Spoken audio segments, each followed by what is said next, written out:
Hello, Rena. Hey, Dr. Bach. Welcome to Chat with Rena K and me, Dr. Bach Ho.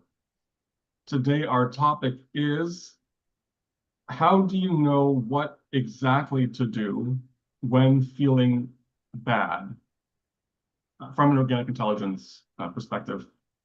We included, or I included, exactly and put it in asterisks to add pressure on Rena and myself to be as exact as we can and detailed as we can. And let's see what happens as we go along. I'll start big picture first. For organic intelligence, when you feel bad, in general, the first priority is always orientation, if that's possible. Orientation is easy connection to the environment through the five senses, seeing, hearing, etc. If you can connect to the environment, to the senses, that's ideal because that is the way that painful intensity will settle. When you connect to the environment through the senses, there's just a natural deactivation that happens internally.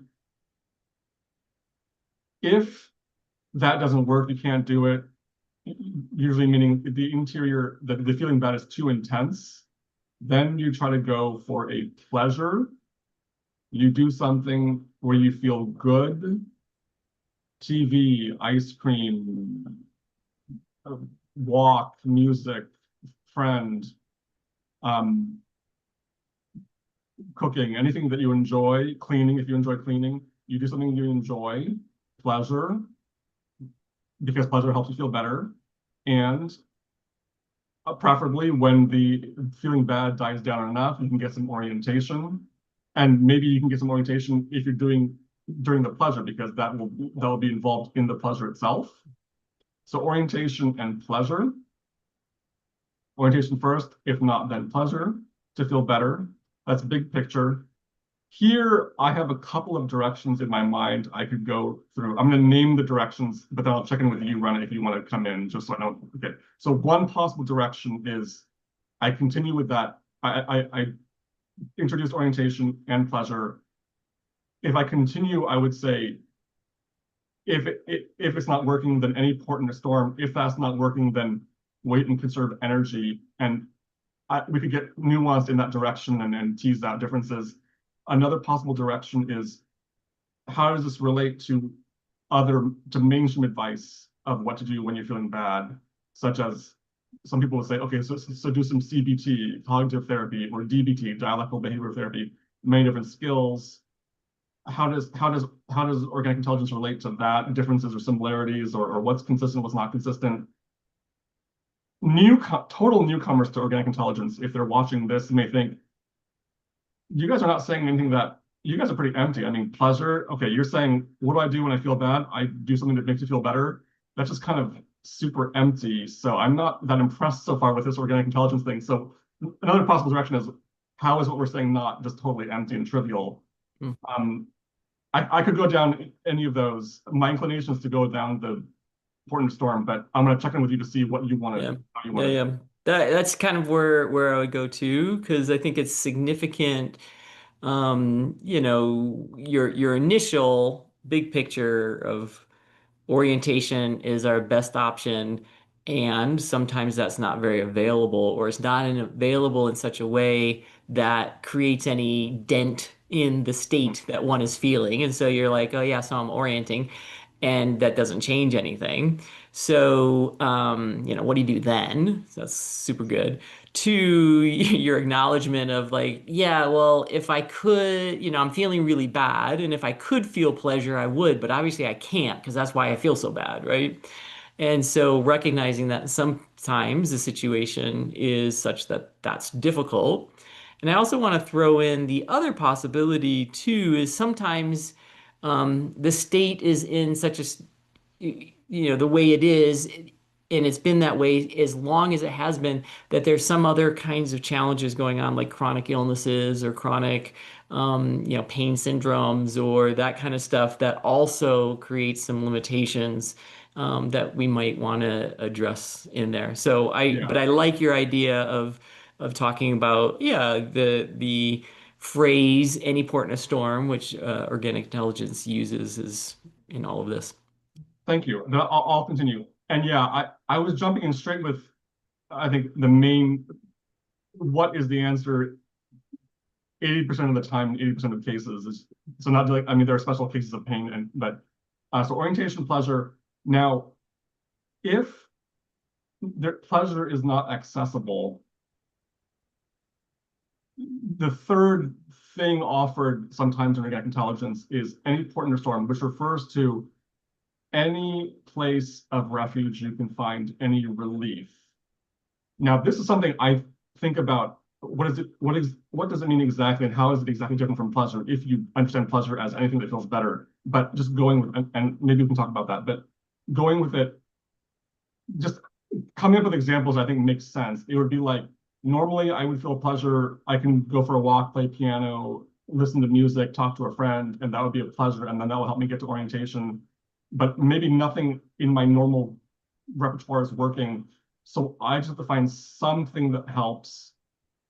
Now, in my mind, I sometimes give an example of something random and unpredictable. Like I found myself going for a drive and walking into a movie theater and watching a movie, even though I never go to movie theaters, but my body just did it. And I didn't really enjoy the movie, but I just had to, when I sat in the movie theater, that was just some refuge in the storm. And I use that as an example of any port in a storm, and I contrast it in general with the normal go-to pleasures you have in life. So that's a standard way I explain any port in a storm. And at the same time, and then the fourth one would be wait and conserve energy, which I'll get to hopefully, but stay with this for now. At the same time, I find it like I'm forcing myself to come up with an example because to me, I often want to just collapse any port in a storm to pleasure. It's just that you're suffering more. So if let's say you watching Netflix is a usual pleasure you can go to. If you can't do orientation, then enjoy some Netflix. If it's not working, it may still just be the refuge. So you're just watching Netflix. You're not enjoying it. You're suffering, but at least sitting there watching it is relieving somewhat. So it counts as a refuge, even if it's not pleasurable in the normal sense of pleasure. So this Netflix would be an example of pleasure in the standard case when it's pleasurable, but also it could be the any port in a storm. So I'm raising here the question for you, Rena. Yeah. Exactly what is the difference between pleasure and any port in a storm? Yeah. Yeah, yeah, This is how I think of it. And I actually using the analogy and taking the analogy is that any port in a storm is like, okay, if there's a big storm and it's not, you don't have the kind of vessel that can make it through that particular storm, then the best thing to do is find a port that you can get to and just, pull down the sails, shut the various openings and anchor yourself to something and wait it out. So it's the idea that the storm is still happening. So I think sometimes when people think of pleasure, they're like, "Oh, my state has shifted such that I'm doing something that feels good. If I'm doing something that feels good, well then I feel better." So when I think of any point in a storm, I'm thinking that it's the idea that whatever I'm doing actually isn't changing the storm. I'm just waiting it out. I'm just surviving it and waiting till the next moment when the clouds part and the sun comes out, right? And so, or maybe the clouds don't part, maybe it's just the rain and the lightning stop type thing. And so, if you find yourself in a movie, and back in the day, I would sometimes do this as well, where I'd go to a movie, and what it did for me was I wasn't able to think about what was going on in my head usually. So all of the unpleasant internal thoughts and emotions and sensations I had while I'm watching the movie, whether I like the movie or not, it's distracting me. It's distracting me from all that internal stuff that feels so bad. And so I often think of ports in a storm are those things which kind of give us a temporary break from having to ruminate or dwell upon or regurgitate ad nauseum the kinds of stuff that are going on inside of us. And so to me, that is where the subtle distinction is between actual pleasure, that which is enjoyable. So another thing I used to do is listen to certain kind of music. And I was listening to um, some French people, and just like viola da gamba, so it was a certain era, and it had this really hauntingly beautiful singing, but it was, super emotional kind of singing with it, and I would listen to that. Largely because the music was kind of consistent with my mood, right? It was just so angsty in itself. And so that was also any port in a storm because I could listen to the music, was following the music. I don't even know if it was actually, I mean, now I think it's pleasurable, but then it couldn't tap into pleasure. It was just, I was playing the kind of music that made me feel or sounded consistent with how I really felt. And so in the reality is that actually I would feel even more bad is what would happen. But I wasn't thinking the thoughts that I was thinking that was keeping everything going. So it created a little bit of opening for new possibilities to show up. Then, thank you. So you're saying that any port in a storm refers to any access to a distraction from your suffering, which is different from enjoying, right? I think there's a subtle difference. Now, technically, we've said in other videos, right, that pleasure includes neutral. And if it's neutral, then great, go with it. We've also said that less bad is better, right? And That's so, and that in the world of pleasure, the definition of pleasure is, well, anything that's less bad is more pleasurable than the bad thing, right? mm. So I get your conundrum in Oh, a it sense. well, yes. You and I have been through a lot of thinking about how exactly to understand pleasure, and I I find it's used in organic intelligence. Steve, the founder of organic intelligence, uses it, I think, in different ways sometimes. That's not a criticism. It's just how we use words sometimes and just have to be in context. And I think the way I understand pleasure in my own channel sometimes, I use it to include any feeling better, including less bad, in which case it would, I think, it would subsume any port in a storm. So I may be deviating a little bit from organic intelligence, not in the content, but in just how I understand certain terms. But if we're going with straight up organic intelligence, I think without changing any meanings of how the words are used usually, I think you're right. So any port in a storm would be any reduction in suffering, any distraction, and pleasure would be feeling good. And I just want, could you validate for me that it could be the same action? So just going to a movie, watching Netflix, going for a walk, it could be pleasure or it could be any point in the storm. So the same action could count, but it's not like Right, it's a different action for you. Right. right, right. Agreed. Um, okay, so we have orientation, we have pleasure. If pleasure doesn't work, if you understand pleasure as center of the page enjoyment, I'm feeling pleasure from the TV show. If that's not possible, then any port in a storm, which could still be the same activity. It's just that it's just relieving of suffering somewhat. I have encountered a fourth being wait and conserve energy, but depending on the lecture of organic intelligence, I'm wondering whether it's distinguished from any port in a storm or if it's just slotted under any port in a storm. I'm get My best judgment right now is that it's sometimes regarded as a fourth thing, and that it refers to nothing is working really, so you can't even find a port in a storm. Mm-hmm.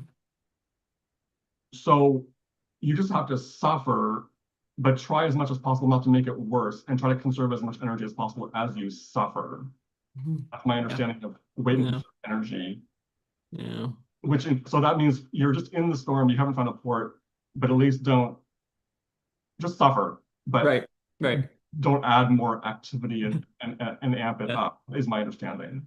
Yeah, and I can remember years of doing that. Like, lying on my living room floor, which had nothing more than a kind of a old secondhand couch that was there. And other than that, there was nothing else in my living room. And just laying splayed out like in a starfish, waiting for some impulse to do something that would feel okay. Like I didn't do anything. I sometimes wasn't even thinking that much. It was just I didn't have anything available that could feel good, or relieving, and so I just laid on the floor. Or some people, it looks like you just stay in bed, you lay in bed, and so this idea, if anything, if we can bring some consciousness to that, is like, okay, I'm laying in bed until something feels better. I'm laying on this floor until something feels better. And I think that I had that thought in the back of my head, like I'm just waiting till the suffering reduces sufficiently to actually get up and make myself dinner, right? Or something like that, right? So we're talking sometimes it's down to the bare brass, just the very bottom of trying to make life work, which is clothe yourself, feed yourself, and house yourself in something warm. And if, even that sometimes is too difficult to do. So this idea of waiting it out, like just yes, you're suffering and you're suffering until you're not suffering. There's something about being able to know that that's happening and that something is going to change at some point. It's just the law of life. The law of life is that oscillations happen. So things shift, things change, right? So people say the only thing about the world that we know that we can count on is that, change happens. And so I would tell myself, well, something's going to change. I don't know what, but something. And so there I would lay on the floor, waiting till something changed. And so to me, that's the idea of waiting it out and conserving energy. So I didn't waste energy on things that I didn't have enough energy to do. Thank you. That makes sense to me. And I'm I'm aware that I have this attentional fixation in the moment on all four possibilities: orientation, pleasure, any point in a storm, and way and conserve energy. I have this curiosity or maybe fixation on whether they can be understood primarily as internal experiences and consistent with doing the same thing. I'm not sure why I'm fixated, but let me just try to talk it out and see where we go. Um, so the Netflix, being on the couch watching Netflix, it could be orientation in the sense that you have enough bandwidth to understand the words being said, and you can see the wall behind the TV.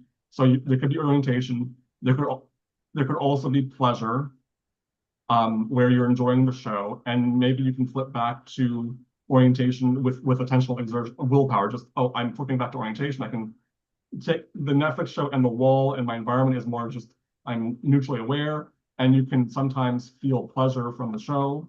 And if there's a wave of suffering and you're like, oh man, I'm going into my thoughts and my painful feelings, but the Netflix show may still be there in in your bandwidth to some degree. So there's still any port in a storm. And maybe that wave passes. So it's more now I'm back to the show and there's some pleasure. And maybe the suffering comes up and it's so much that the Netflix kind of disappears almost entirely in your consciousness. And you're thinking, okay, well, you're on your couch, you're not making anything worse. Netflix is there, you barely notice it because you're in such pain, but at least you're not moving. I'm not sure where I'm getting at with what I'm saying right now, but I think my idea is that these four things: orientation, pleasure, any port in a storm, and way and conserve energy. I don't think of them primarily as different examples of behaviors, like look at a tree versus watching Netflix versus hide under your piano or hide under your covers, but more they're different ways your experience can be in a wide range of whatever activities you're doing is my Right. Right. thought. Well, I think what's coming to mind for me right now is so when people are feeling really, really, really bad, like the kind of bad I used to feel. So I'm very familiar with how bad can be.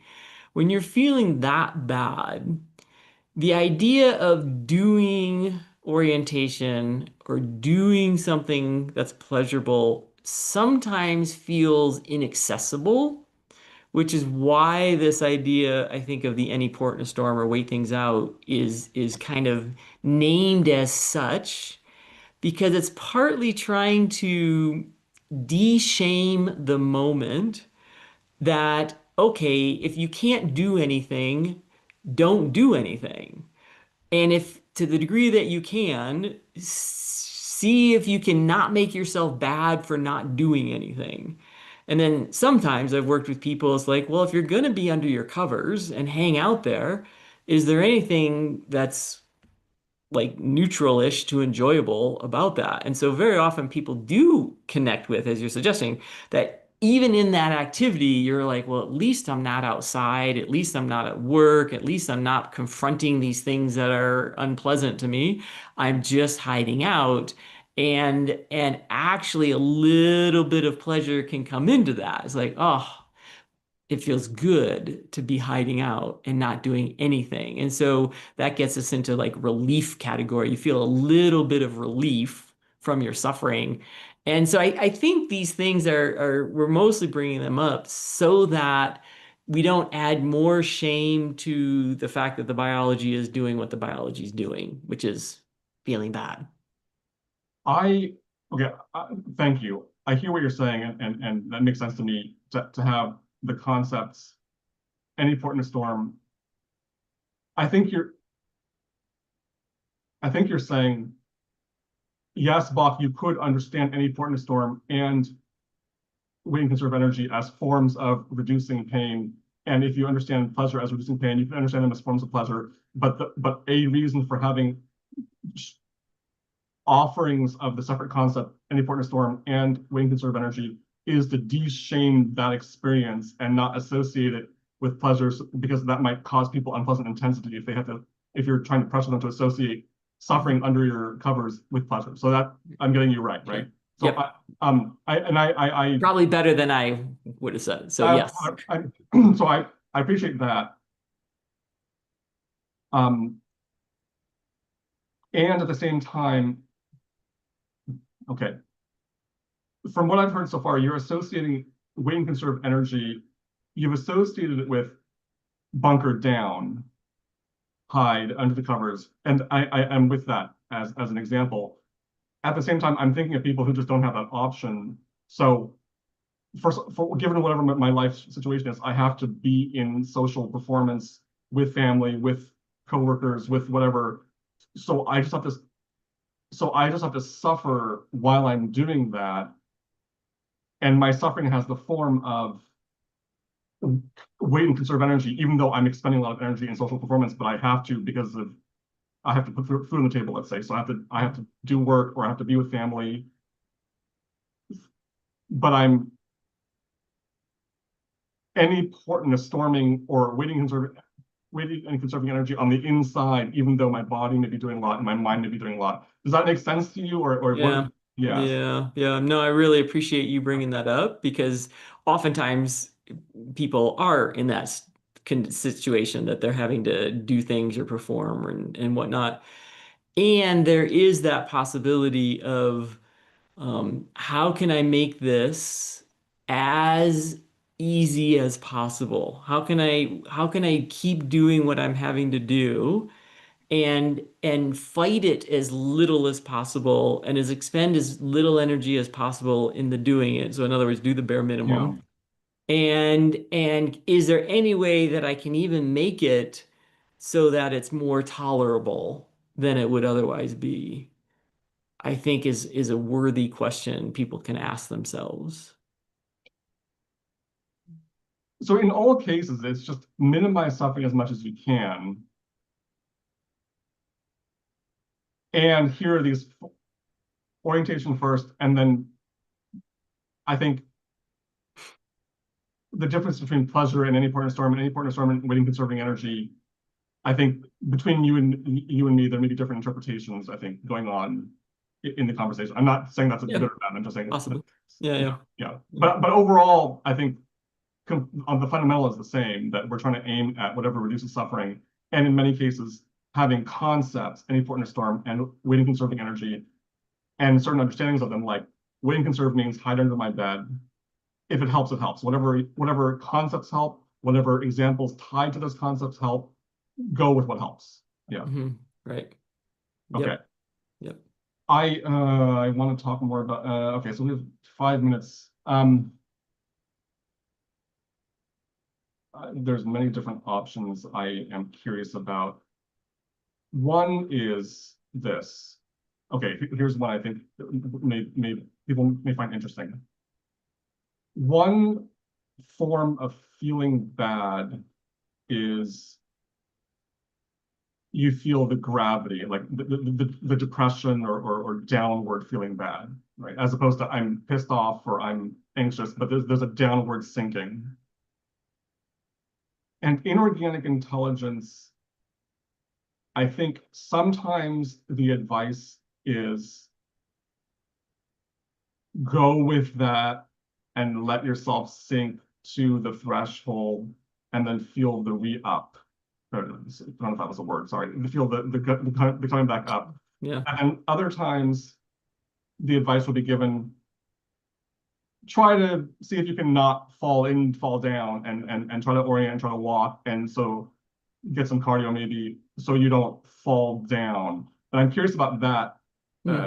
this example of when there's the downward, sometimes the advice is go down, sometimes the advice is try to go up. And I'm curious if you have thoughts on I when to do. do.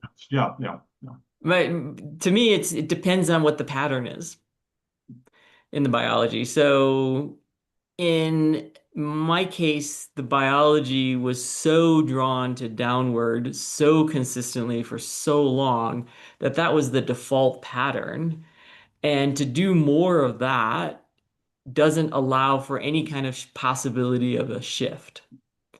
And so for me to go for a walk, to get some crayons and just move my arms on a piece of paper with crayons in my hand. I mean, these kinds of very simple things, activity was going to be more important for the biology to have some kind of activity and movement.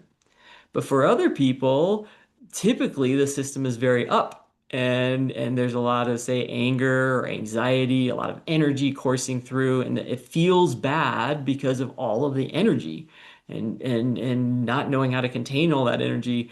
And so in those kinds of situations, if a person comes in going, "Wow, I'm feeling like really heavy and falling down," I'm more likely to suggest, well, let's maybe see what that's like. Like, where does that go? So it's so context dependent on what is the pattern of the biology and where the possible opening for something new would be.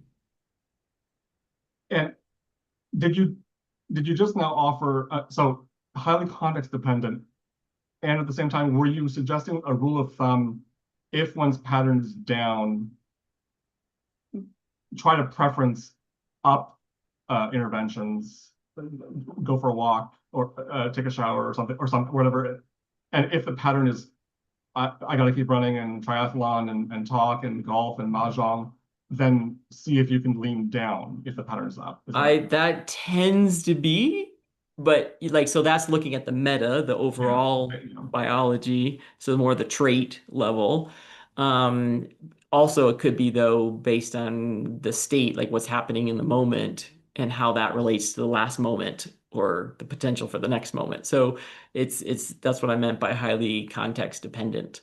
But I think there is value in these low level activities, especially when the bad feelings have been the deep suck, into nothingness or can't do things or no energy or freeziness. Because I think, and I think there's value in the activities for both ends of the spectrum, but There's something about when the whole body gets into some kind of movement.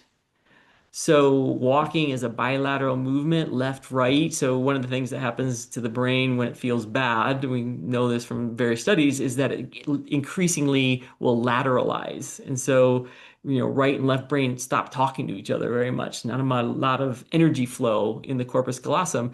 So something like so low level, like walking, is going to start increasing the communication network of the brain. Say, also with, I used to take big pieces of paper and finger paint actually, because it would just get my arms to move. I didn't have much other energy. I wasn't trying to color anything in particular. I was literally doing what you do as a 5-year-old of finger painting, but it would get me into a little bit of movement, which then opened the door for another possibility.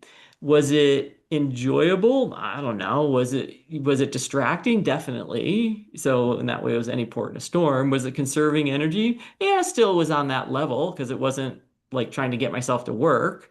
Those are all those kinds of subtle movement activities. I actually do have a slight preference for them when it's available, when that's possible. A preference in your life and also with client recommendations to other people? Yeah, Yeah, yeah, right, right. yeah. Um, since we're on our time, I wanted to land at least that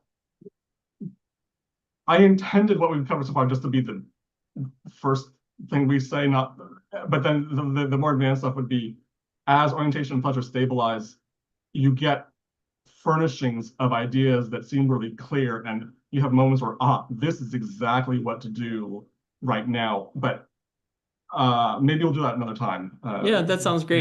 yeah. Okay. Because yeah, that gets So, into being able to follow impulse a little bit. yeah, that's what I meant by exactly, but we didn't quite get Yeah. to the, but I think what we did is already very important. But the exactly with asterisks, I had in mind primarily that part of when you get Okay. into nuance. But maybe okay, future is always available.